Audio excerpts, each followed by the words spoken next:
এসালম nexus laundered 815 million through LC শিরোনামে গত ২৬ September একটি প্রতিবেদন প্রকাশ করেছে ইংরেজি দৈনিক পত্রিকা দ্য ডেইলি স্টার। তবে প্রতিবেদনটিতে ভুল তথ্য আছে এই মর্মে প্রতিবেদনটি প্রত্যাহার করে নিয়েছে দেশের প্রথম সারির এই গণমাধ্যমটি।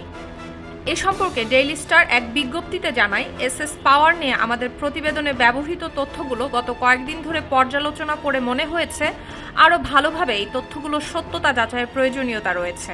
রূপালী ব্যাংক থেকে আনুষ্ঠানিকভাবে নিশ্চিত করা হয়েছে, রূপালী ব্যাংকের কর্মকর্তারা বাংলাদেশ ব্যাংকে তাদের প্রতিবেদনে অন্তত ৪৬ বার এই এলসি সম্পর্কিত ভুয়া তথ্য চালান নম্বর এবং তারিখ আপলোড করেছে।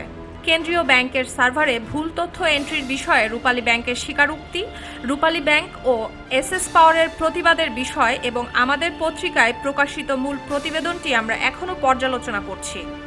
সাংবাদিকতার নীতি অনুযায়ী এ বিষয়ে সম্পূর্ণ সমাধান না হওয়া পর্যন্ত আমাদের সব ইলেকট্রনিক প্ল্যাটফর্ম থেকে প্রতিবেদনটি দ্রুতই সরিয়ে নিচ্ছি। ২৬ সেপ্টেম্বরে প্রকাশিত ওই প্রতিবেদনটিতে ভুল তথ্য রয়েছে জানিয়ে প্রতিবাদ জানায় এসএস পাওয়ার লিমিটেড ও রূপালী ব্যাংক।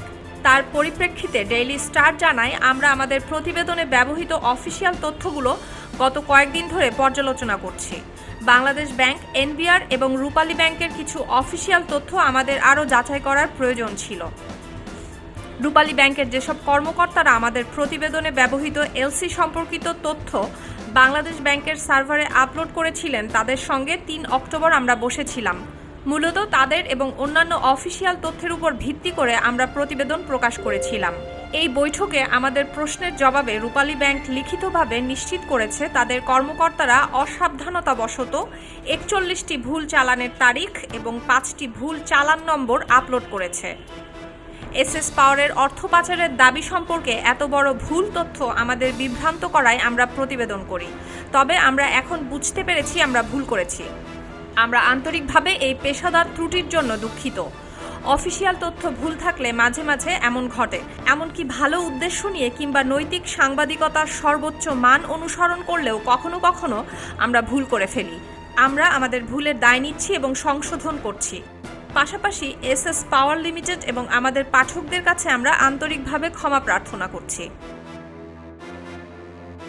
৩ অক্টোবর রাত ৮টার দিকে রূপালী ব্যাংক ভুল তথ্য এন্ট্রির বিষয়টি নিশ্চিত করার আধা ঘন্টার মধ্যেই আমরা আমাদের সমস্ত ইলেকট্রনিক প্ল্যাটফর্ম থেকে প্রতিবেদনটি সরিয়ে ফেলি এবং অপসারণের বিষয়ে পাঠকদের অবহিত করে আমাদের ওয়েবসাইটে একটি বিজ্ঞপ্তি প্রকাশ করি।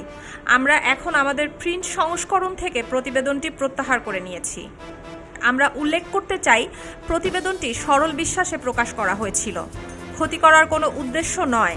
আমাদের ৩৩ বছরের সাংবাদিকতায় আমরা কখনোই ইচ্ছাকৃতভাবে এমন ভুল করিনি।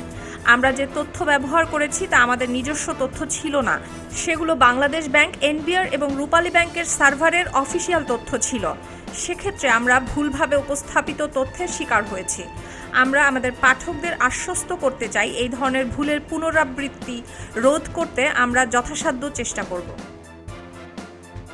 এর আগে ৩০ সেপ্টেম্বর দৈনিক খবরের কাগজে এসএস পাওয়ার নিয়ে ষড়যন্ত্র, বিদেশি বিনিয়োগ ক্ষতিগ্রস্তের শঙ্কা শীর্ষক একটি প্রতিবেদন প্রকাশ করা হয়।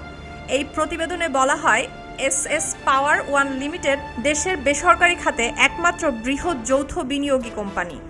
১,২২৪ মেগাওয়াট বিদ্যুৎ উৎপাদন ক্ষমতা সম্পন্ন এই বিদ্যুৎ প্রকল্প ২০২৩ সালের ২৬ অক্টোবর থেকে প্রায় ১,১০০ মেগাওয়াট বিদ্যুৎ জাতীয় গ্রিডে সরবরাহ করে আসছে।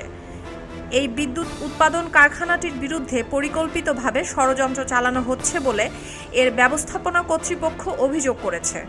অভিযোগে বলা হয়, ষড়যন্ত্রের অংশ হিসেবে একটি জাতীয় ইংরেজি দৈনিক পত্রিকায় ছাপা কপি, অনলাইন এবং ডিজিটাল মাধ্যম সহ বিভিন্ন গণমাধ্যমে ন্যাক্কারজনকভাবে ভিত্তিহীন এবং মিথ্যা তথ্য পরিবেশন করে অপপ্রচার চালানোর মাধ্যমে বিদ্যুৎ উৎপাদন কারখানাটিকে কলঙ্কিত করার অপচেষ্টা চালানো হচ্ছে।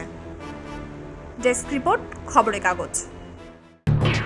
এলো খবরের কাগজ, নিখাত, নির্ভীক, নিরপেক্ষ।